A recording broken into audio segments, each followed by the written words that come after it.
So good morning kabady Marino.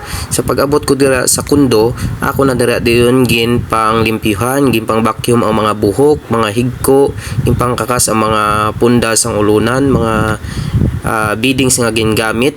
So bali ako lang na dira isa ang nagapang limpyo kagapang beading. So makita nyo man dira kay tungod wala ko upod kag nagpuli ang ako upod nagbakasyon sa ila. So bali katulo na dirang balhas ko tungod sa wala ko ma-open ang aircon.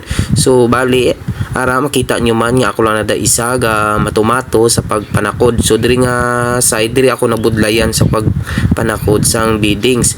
So gayukot-yukot pa na dira.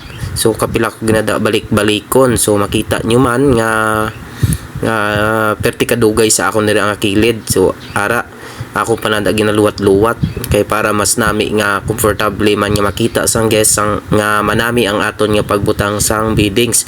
So hindi lang man nga sa barko taga trabaho, pero dapat matun-an man naton kung paano magtrabaho sa kundo. So amo ina. O ara makita nyo man nga kung kapila ko balik-balikon sa pag ipit sa kilid. So kay diri daan nga side sa makita gina sa pag-abrigid sang pertahan, makita gina ang view sang kilid sang ligdaan. So ara ako naman ginanan na medyo natapos naman. So pero akong ginadagin paano anay gin kayo kay para magnami man lang tawon.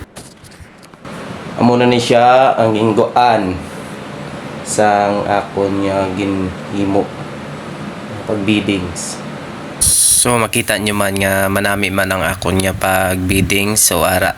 So medyo klaro man ang akon nga pag-video. So ina ang mga ulunan dira nga nakapatong akong panabutangan sa mga punda kag i-plaster dira sa foam ay para ma-comfortable man ang aton nga guest nga may higdaan sang manami. So amo ina.